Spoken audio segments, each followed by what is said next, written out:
wars. Many millions of innocent people have perished. Wars are used to conquer and destroy others and instill fear to control population. They were glorified too often and by too many. This story is about an ordinary person who overcame and survived extraordinary circumstances of two wars.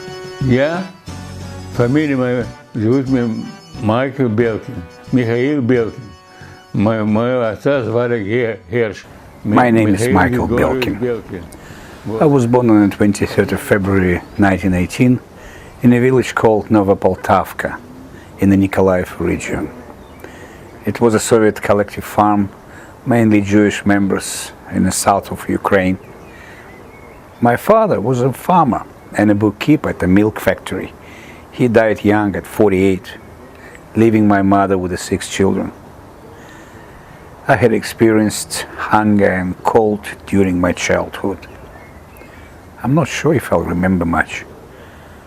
I'll be 100 years old soon, but I'll try my best. I was conscripted into the Red Army in 1937. At first I was sent to the surgeon school. After graduation, as a good student, I was sent to an officer school in the city of Voronezh.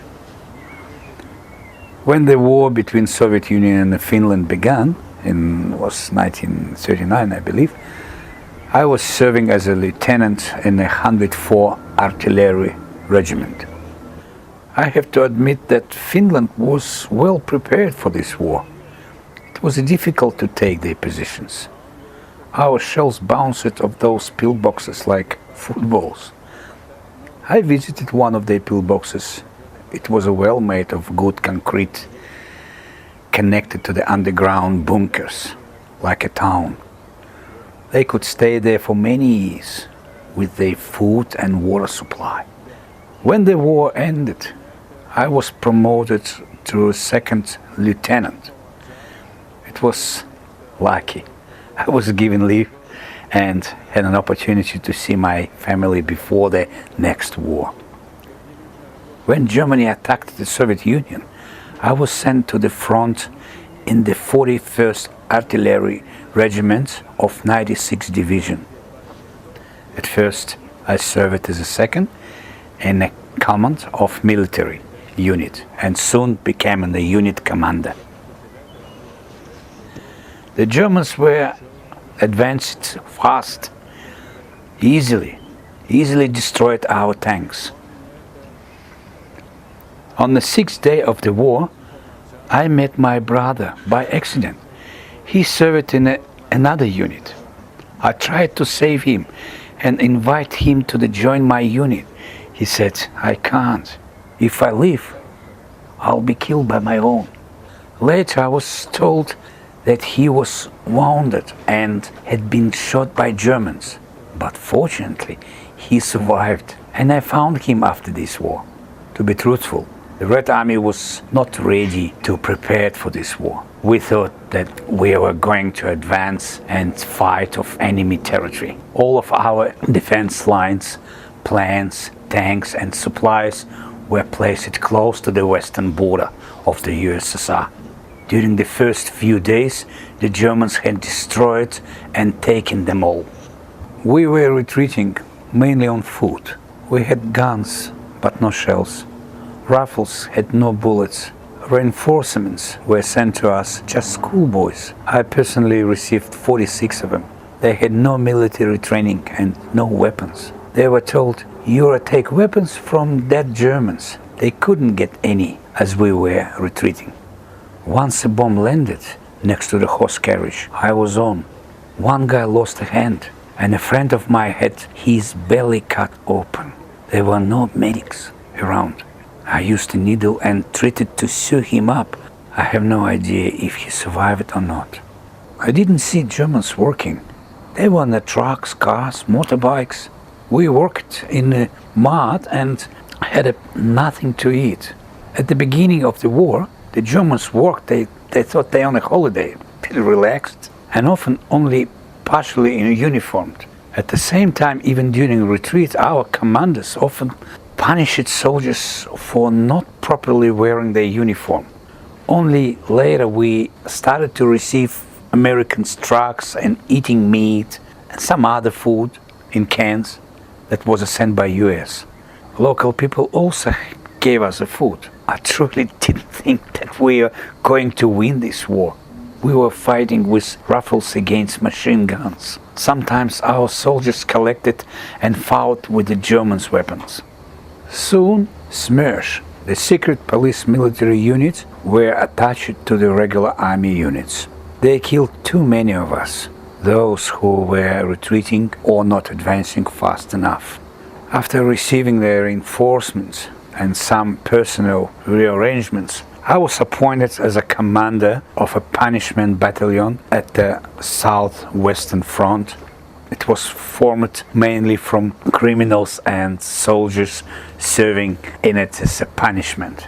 The German army was still advancing fast and we were left behind enemy lines. There were 85,000 of us captured by small German units. Immediately Germans started separating officers, commissars, political officers, Jews, and those who looked like a Jew. I personally saw how over 200 of them were shot. There was nothing to eat, only the dead horses and raw wheat. The one Russian soldier who didn't know I was a Jew told the German that I was his commander. The German kicked him hard, saying, "You a dirty, traitorous pig, don't you know what will happen to him?" At night, my driver asked me to join him. We found where the traitor was sleeping. He was a big fellow. I held his feet and the driver strangled him. After we managed to return, because an order from Stalin, SMERSH detained and questioned all who had been captured by Germans, and 15,000 of us, including me, probably because as an officer and a Jew, I was not killed by Germans, were sent to the cattle train cars to Vorkuta, which is situated just north of the Arctic Circle. It was during the winter and was minus 50 at the time. I was digging coal in the dark, wet mine. People were dying like flies there. 3 months later, many of us were sent to the front again. I was given command of a punishment battalion. To serve in a punishment battalion was very dangerous. I had 1,200 under my command, almost size of brigade. Soldiers and officers were sent to my battalion for even minor violation, like a joke about Stalin or praising German weapon. One of my captains was sentenced for 10 years of imprisonment just for telling his dream, in which he was captured by Germans and they gave him wine to drink. Informers who were working for SMERSH and NKVD were everywhere. Wherever the German army advanced, we were sent to stop them. We were used to break through the lines of defense of the enemy. Even now I can't believe that a simple Jewish guy like me was able to do it. I participate in the liberation of Auschwitz, where Jews and Soviet Army POWs were held. While approaching Auschwitz, I had no idea that a death camp was in the front of us. Barracks were full of survivors. They didn't look like a human, just skin and bones. I saw a hole in the ground full of dead bodies. A bulldozer was next to it and a pile of soil. The Germans did not have time to cover the bodies.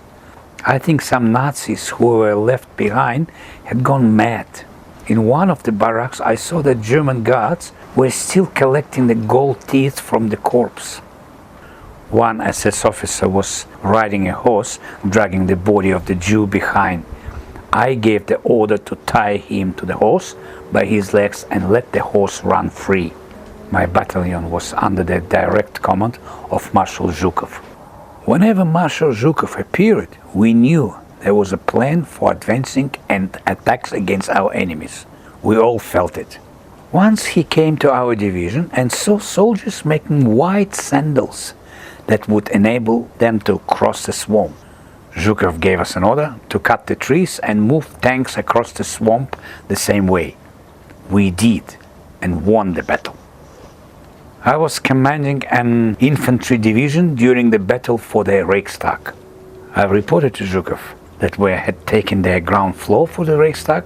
His reply, slowly advancing, Colonel, very slowly. I said, I'm sorry, Comrade Marshal, we'll do it better. I couldn't argue or give any excuses to him. I lost many soldiers during the Battle of Berlin, where I was injured and was evacuated to the hospital. When I came home after the hospital, I found out that 2 of my siblings had perished in the Holocaust. I arrived in Australia in 1980 and have an opportunity to participate in several Anzac parades in Melbourne.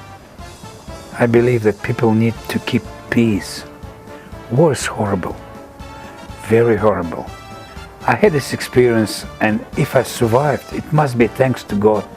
The war looks nice on the TV and movies, but in reality it's a mess. I served 17 years in the Soviet Army. I only wish that my children and grandchildren live in peace. We fight to death for the life to triumph.